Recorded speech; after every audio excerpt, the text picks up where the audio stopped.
에베소서 1장 20절에서 23절까지의 말씀으로 부활의 증명이라는 제목으로 은혜를 좀 깨닫고자 합니다. 오늘날 정통 기독교들이 지키는 교회력이라는 게 있죠. 이제 예수님이 태어나신 성탄절과 예수님께서 부활하신 부활절 두 절기를 중심 축으로 해서 교회력이 진행이 됩니다. 예수님이 태어나시는 것을 기다리는 대림절, 강림절이라고도 하죠. 대림절을 시작으로 성탄절 이후 예수님께서 공생애 활동을 본격적으로 시작을 하시는 주현절이 시작이 됩니다. 주현절이 끝나게 되면 이제 우리가 사순절을 보내게 되죠. 부활 이전 40일 동안의 예수님의 행적을 묵상하는 기간입니다.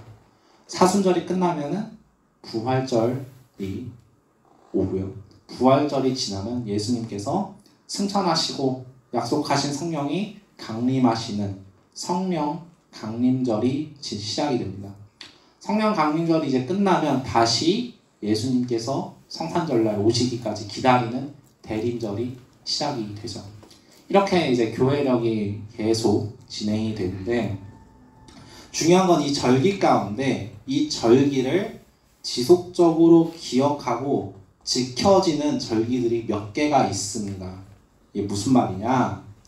우리가 교회력을 지키는 가운데 주현절이 지나면 주현 후 제1주, 주현 후 제2주, 성령 강림절이 지나면 성령 강림 후 제1주, 성령 강림 후 제2주, 뭐 이런 식으로 이야기하는 거를 보시거나 들으신 적이 있으실 겁니다. 교회력에서 중요하게 여겨지는 절기가 끝났다, 지났다라고 해서 그게 끝나는 것이 아니죠. 그 의미를 계속 이어나가는 것이 교회력의 의미이기도 합니다. 그런 이유에서 전통적으로 이제 모든 교회들의 예배당을 보시게 되면은 이제 집례자의 가운에 달고 있는 스토리라든가, 뭐 이제 강대상에 있는 휘장이라든가, 아니면 뭐 다양한 뭐 것들이 있는데, 그 색깔들을 주목을 해보시면 절기마다 이 의미가 계속 유지가 되는구나라는 걸 아실 수 있습니다. 저희 예당교회 본당을 보시게 되면은 지금 부활절이 지나고 있는데도 담임 목사님께서 집례자 가운 입으실 적에 쓰고 있는 스톨 색깔 흰색이죠. 강대상에 있는 휘장 색깔도 흰색입니다. 그리고 우리 예배당 측면에 십자가의 불이 들어오는데 그 십자가의 색깔도 흰색이죠. 부활절의 흰색, 생명, 부활, 승리, 이런 의미를 내포한 흰색인데 그 의미를 계속 우리가 유지하고 지켜나가고 있다라는 의미를 가지고 있습니다. 그런 이유에서 이번 주는 부활 후 네 번째 주일입니다. 그래서 오늘 그 부활절의 의미를 다시금 되새기고자 에베소서의 말씀을 통해서 그 메시지를, 은혜를 다시 깨닫고자 합니다. 에베소서는 에베소 교회에 보내진 편지죠. 근데 이 에베소서에는 별명이 하나 있습니다. 혹시 아시나요? 모르시군요. 쌍둥이 서신이라는 별명이 있습니다. 아니 그러면 뭐랑 쌍둥이입니까? 골로새서와 함께 쌍둥이라고 불립니다. 왜 쌍둥이냐면 골로새서에서 말하는 내용이 에베소서에도 똑같이 드러납니다. 말하는 주제라든가 내용이라든가 순서가 골로새서랑 에베소서랑 똑같습니다. 조금 다른 게 이제 내용이 조금 더 변경되거나 확장되는 그런 차이는 있는데, 한번 말씀을 좀 비교하면서 좀 보시겠습니다.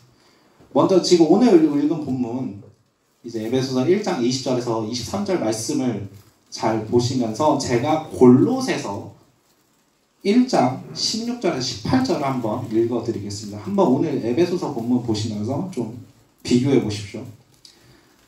만물이 그에게서 창조되되 하늘과 땅에서 보이는 것들과 보이지 않는 것들과 혹은 왕권들이나 주권들이나 통치자들이나 권세들이나 만물이 다 그로 말미암았고 그를 위하여 창조되었고 또한 그가 만물보다 먼저 계시고 만물이 그 안에 함께 섰느니라. 그는 몸인 교회의 머리시라. 지금 읽어드린 게 골로새서 1장 16절에서 18절까지의 말씀인데 오늘 에베소서 1장 20절 이하의 내용과 굉장히 비슷한 것을 확인해 볼 수 있습니다. 또 다른 부분을 좀 살펴보겠습니다. 에베소서 5장 22절 이하를 보시게 되면은 이게 뭐 흔히들 가정 권고단락이라고 이야기를 하는데요. 자, 여기서 가정 권고단락을 보시게 되면은 순서를 좀 주목해서 보십시오. 자, 골로새서의 가정 권고단락은 3장 18절 이하에 등장을 하는데 이 순서를 비교해서 보시면 골로새서 거를 불러드리겠습니다. 아내들이 먼저 등장하고요. 다음이 남편들에게 권면을 하고요. 다음에는 자녀들에게 권면을 합니다. 3장 18절 이하입니다. 골로새서는. 다음은 자녀들 다음에는 부모들에게 다시 한번 권면을 하고 있고요. 부모 다음에는 종들에게 권면을 합니다.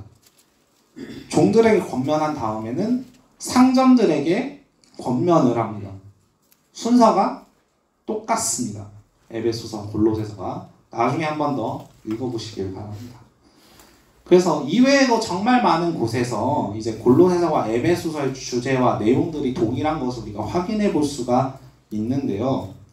골로새서에는 있지만 에베소서에는 없는 내용들이 있습니다. 그게 골로새서가 쓰여졌던 이유인 골로새서 2장 8절 철학과 헛된 속임수로 교회를 미혹하는 거짓 교사들에 대한 비판, 반박, 그리고 그것에 대해서 이제 깨달으라, 복음을 깨달으라라는 권면들의 내용이 골로새서에 있는 그 내용들이 에베소서에는 없습니다. 대신에 골로새서에는 없고 에베소서에 있는 메시지들이 있습니다. 아, 그러면은 에베소서의 메시지를 우리가 살펴보려면은 이 부분을 확인해 보면 되겠구나라고 생각해 볼 수 있겠죠. 그래서 그 내용을 한번 살펴보겠습니다. 에베소서 2장 14절부터 18절까지의 말씀. 자, 에베소서를 통독하시다 보면 유난히 다른 바울 서신들에 비해서 정말 많이 등장하는 단어와 주제들이 있는데 한번 찾아보십시오. 에베소서 2장 14절에서 18절까지의 말씀 함께 읽습니다. 시작. 그는 우리의 화평이신지라 둘로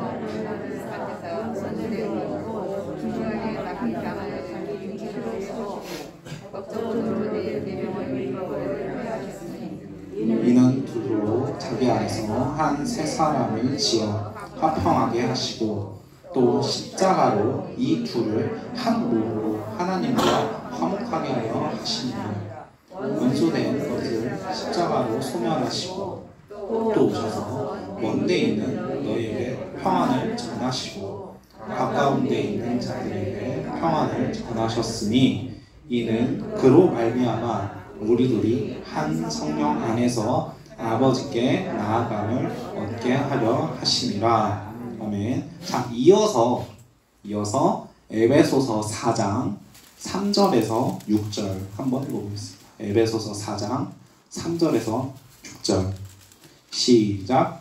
평안에 매는 줄로 성령이 하나 되게 하신 것을 힘써 지키라. 몸이 하나요 성령도 한 분이시니 이와 같이 너희가 부르심의 한 소망 안에서 부르심을 받았느니라.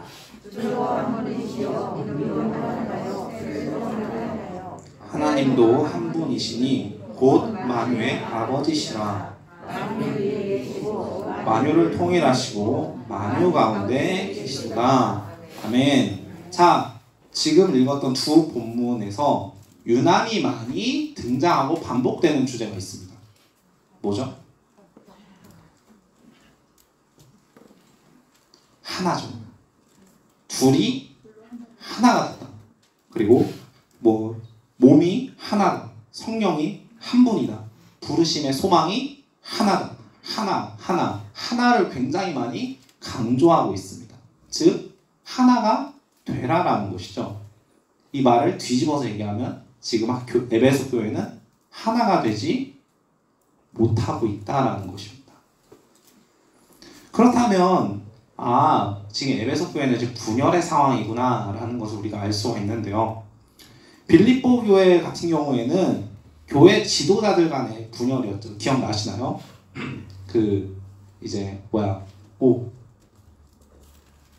갑자기 제가 기억이 안 나네요. 유오디아와 순두계, 네, 기억이 났습니다. 유오디아와 순두계 그 여성 지도자들 간의 다툼으로 인해서 교회가 분열되었던 상황이 빌립보서의 분열이었습니다. 그러면은 에베소는 도대체 무슨 분열이었는가 우리가 생각을 해볼 수 있겠죠. 말씀을 잠깐 한번 보겠습니다. 에베소서 2장 11절에서 13절까지의 말씀. 자, 빌립보 교회 같은 경우에는 지도자들 간의 분열이었습니다. 고린도 교회 같은 경우에는 성도들 간의 그 가정교회 간의 분열이었는데 에베소서는 어떤 분열이었는지 한번 보시겠습니다. 11절에서 13절 함께 읽겠습니다. 시작. 그러므로 생각하라. 너희는 그때 육체로는 이방인이요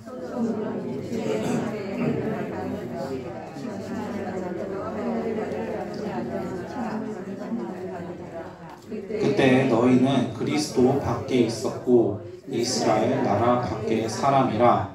약속의 언약들에 대하여는 외인이요 세상에서 소망이 없고 하나님도 없는 자이니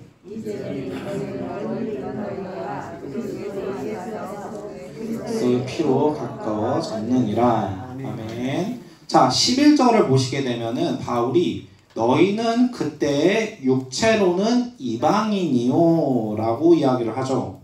여기서 에베소서를 읽어야 하는 수신자들은 이방인들이구나 라는 것을 우리가 확인해 볼 수가 있습니다. 바울의 복음을 듣기 전 2장 이전의 말씀을 인용한다면 세상 풍조를 따르고 죄와 허물 안에서 살던 사람들이죠. 헬라인들입니다. 그런데 말씀에서 바울이 그때에는 이라고 하는 것을 보니까 지금은 믿는 사람들이겠구나 라는 것을 생각해 볼 수 있겠습니다. 반면에 바울이 11절에서 지금 손으로 육체에 행한 할례를 받은 무리라 칭하는 자들, 참 번역을 좀 이상하게 하긴 했는데 결과적으로는 유대인들이죠. 그래서 유대인 그리스도인들과 이방인 그리스도인들이 지금 에베소 교회에 같이 있는데 이 편지의 수신자들이 이방인 그리스도인들이니까 이방인 그리스도인과 유대인 그리스도인 사이에 분열이겠구나라는 것을 우리가 생각해 볼 수 있겠습니다. 자, 그런 이유에서 이제 이방인 그리스도인과 유대인 그리스도인들 사이에 연합이 되어야 된다는 게 바울의 응답인데 바울이 에베소서의 경우 빌립보서처럼 하나가 되어야 한다만을 말하지는 않습니다. 여기서 더 나아가서 왜 교회가 하나가 되어야 하는가를 말하고 있습니다. 이제 이것을 설명하기 앞서 이제 에베소서의 구조를 우리가 좀 살펴볼 필요가 있는데요. 이제 다른 바울 서신, 일반적인 바울 서신들의 경우에는 바울이 신학적인 논증, 교리들에 대한 설명을 1장부터 길게 서술을 합니다. 길게 서술을 하고 말미 부분 한 두세 장, 짧으면 한 장 정도 윤리적인 권면들을 이야기를 합니다. 대표적으로 로마서 같은 경우에는 1장부터 11장까지 교리적인 설명을 하고 12장부터 15장까지 윤리적인 권면들, 이렇게 살아라, 이렇게 해라, 이런 얘기를 하죠. 자, 근데 에베소서는 이와 다릅니다. 총 6장으로 되어 있죠. 1장부터 3장까지는 교리적인 설명을 합니다. 그리고 4장부터 6장까지는 윤리적인 권면을 합니다. 딱 절반씩, 반반씩 이야기를 하죠.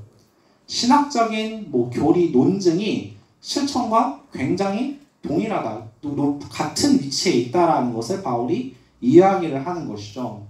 이것을 염두하면서 바울이 이야기하는 왜 이런 분열이 생겼는가, 왜 교회는 하나가 되어야 하는가에 대한 이야기를 살펴볼 필요가 있겠습니다. 자, 먼저 이런 분열이 왜 일어났는지 근원적인 이야기를 한번 살펴보겠습니다. 에베소서 4장 17절. 자, 4장이니까 이 부분은 권면 단락입니다. 신학적인 논증이 아니라 이렇게 살아라라는 권면이죠. 4장 17절 제가 받들어 읽겠습니다. 그러므로 내가 이것을 말하며 주 안에서 증언하노니 이제부터 너희는 이방인이 그 마음에 허망한 것으로 행함같이 행하지 말라. 자, 말씀을 보면은 바울이 이방인처럼 행하지 말라라고 윤리적인 권면을 하고 있습니다. 나중에 이제 에베소서를 천천히 읽어보시면 아시겠지만 4장 이하의 내용들을 보시게 되면은 하나 되게 하라는 권면이 주로 나오는데, 그리고 하지 말라는 권면들은 보통 공동체를 파괴하는 죄들을 이야기를 하고 있습니다. 복음을 믿고 복음을 따르는 이방인들이 공동체를 파괴시키고 죄를 짓는, 여기서 죄는 공동체를 분열하게 만드는 죄죠. 이거를 지으면 안 된다라고 이야기를 하는 것이죠. 자, 중요한 건 지금 바울의 이 설명입니다. 이방인처럼 사는 것이 왜 공동체를 파괴시키는 것이냐라는 것입니다. 아니, 이방인도 착하게 살 수 있잖아요. 그렇지 않아요?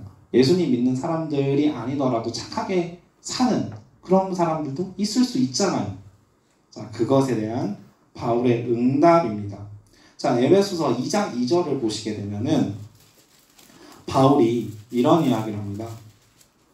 그때 너희는 그 가운데서 행하여 이 세상 풍조를 따르고, 여기까지는 이제 이해를 하겠는데 여기가 중요합니다.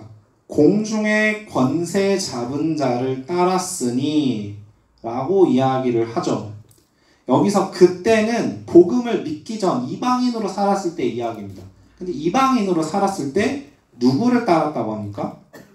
공중의 권세 잡은 자를 따랐다고 이야기를 합니다. 자, 여기서 이제 바울이 이해하는 그런 신론, 신관에 대해 세계관에 이제 엿볼 수가 있는데요. 이 부분 말고 우리 본문인 1장 21절을 보시게 되면은 통치, 권세, 능력, 주권 뭐 이런 언급들이 있죠. 이거 외에도 6장 12절을 보시게 되면 여기서 비스무리하게 통치자들, 권세들, 어둠의 세상 주관자들, 하늘에 있는 악의 영들이라고 그것을 언급을 하고 있습니다.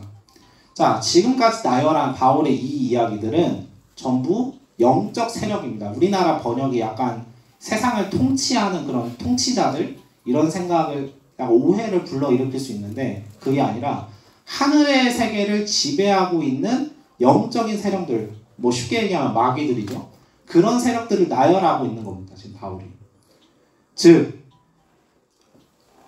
바울이 말하는 인간론은, 이제 제가 로마서 설교를 할 적에 나중에 또 설명드리겠지만은, 항상 인간은 무언가에 의존하는 존재예요. 하나님을 따를 것이냐 우상을 따를 것이냐 둘 중 하나인데, 이 우상이 바로 하늘을 지배하는 악한 세력들이죠. 여기서의 우두머리가 살아있는 죄입니다. 그래서 이 죄가 생각을 하고 어떻게 하면 우리 권사님들을, 우리 집사님들을, 우리 교회들을 무너뜨릴까 생각하고 유혹해요. 그래서 인간이 이 죄를 따를 것인지 하나님을 따를 것인지 정말 큰 갈등 속에서 놓여있는 게 바울이 생각하는 인간론, 세계관입니다. 자, 그런데 이방인, 복음을 믿기 전, 바울이 전한 복음을 믿기 전 이방인의 경우에는 지금 하나님이 아닌 우상을 따르고 있죠. 하늘의 영역을 통치하는 악한 영들에 의해 지배받고 있다라는 것입니다. 그런 이유에서 지금 에베소서를 읽고 있는 이방인 그리스도인들은 복음을 믿는 자들일까요? 아닌 자들일까요? 당장은 바울의 말을 빌려서 하면 너희들은 믿고 있다라고 지금 바울은 이야기하고 있습니다. 근데 지금 이방인 그리스도인들의 행동은 어떻죠? 믿는 자가 아니죠. 분열을 일삼고 있기 때문입니다. 그렇기 때문에 바울이 하나가 되어야 된다. 하나님은 한 분이시다. 한 소망 안에서 같은 부르심을 받았다. 우리 함께 교회에 연합해야 한다. 떨어져 나가려고 하면 안 된다라고 바울이 권면하는 것입니다. 바울은 에베소서 다양한 곳에서 이제 하나님을 따르는 그리스도인들이 결코 분열할 수 없다라고 이야기를 합니다. 근데 그 이유들을 여러 차례 언급을 하는데요. 예수님이 부활하실 때 모든 만물들, 악의 세력들이 굴복했기 때문에 결코 교회는 분열할 수가 없다라고 이야기를 합니다. 아, 이게 무슨 소리입니까? 교회랑 무슨 상관입니까 이게? 라고 생각할 수 있겠는데요. 자, 우리 오늘 읽었던 본문 1장 23절을 해서 바울이 교회는 그의 몸이다 라고 이야기를 합니다. 더 나아가서 2장 5절 6절에서는 이런 이야기까지 합니다. 허물로 죽은 우리를 그리스도와 함께 살리셨고 또 함께 일으키사 그리스도 예수 안에서 함께 하늘에 앉히셨다. 이게 무슨 말입니까? 예수님께서 부활하심으로 하늘에 있는 악한 영들은 다 예수님께 굴복했는데 우리가 예수님의 부활과 함께 다시 부활했습니다. 그러면 우리는 악한 영들에 휘둘려야 될까요? 아니라는 거죠. 왜냐하면 교회 앞에 악한 영들은 이미 굴복했어요. 예수님이 부활하심으로 우리도 함께 부활했고 예수님이 하늘에 앉히심으로 우리가 함께 하늘에 앉힘을 받아서 악한 영들이 우리에게도 예수님에도 굴복했지만 우리에게도 굴복했다라는 것이 바울의 응답입니다. 그렇다면 지금 교회가 분열하고 있는 이 상황이 너희들은 부활하신 주님을 믿는 게 맞냐? 같이 연합해서 같이 으쌰으쌰 해보자고 하는데 거기서 떨어져 나가려는 사람들 너희들 부활하신 예수님 믿는 사람 맞냐? 부활하신 주님과 함께 부활했다고 스스로 고백하는 거 맞냐? 라고 바울이 이야기를 하는 것이죠. 우리는 지금 부활절을 보내고 있습니다. 부활 안에서 살아가고 있습니다. 하나님을 따르고 교회를 섬기면서 살아가고 있는데 나는 지금 교회에 온전히 연합하여서 교회를 섬기고 있는가에 대한 점검을 해볼 필요가 있다고 생각이 듭니다. 나는 혹시나 악의 영들의 악한 영들에 굴복하는 순간들이 있었나? 예수님께서 부활하심으로 악한 영들은 다 주님께 복종했고 굴복했는데 그럼 나에게도 당연히 악한 영들은 굴복해야 하는데 나는 그 영들에 의해 지고 있지는 않았나? 라는 생각을 던지게 되죠. 그런 이유에서 이런 순간들을 돌이켜 봤을 때마다 우리가 주님의 부활을 다시금 묵상하고 주님의 부활이 가진 의미가 교회와 어떤 상관이 있는가를 생각해 볼 필요가 있겠습니다. 담임 목사님께서 2022년도 부활의 메시지를 전한 적이 있으시죠? 말씀대로 살아나셨다. 오늘의 말씀 예수님께서 부활하셨습니다. 말씀대로 부활하셨습니다. 근데 부활하실 때 우리도 함께 부활했습니다. 예수님께서 부활하심으로 악한 영들, 우리를 시험하게 하고 우리를 힘들게 하고 고민하게 만들고 하나님 힘들어 죽겠어요. 언제까지 이걸 해야 돼요? 그런 악한 생각들, 교회에서 막 분열하려는 생각들 예수님 앞에 굴복했으니 우리에게도 더 이상 휘둘릴 필요가 없다는 것이죠. 오늘의 말씀대로 오늘 우리에게도 주님께서 이 말씀대로 살아나신 것처럼 우리에게도 그런 역사가 일어나실 줄 믿으시길 바랍니다.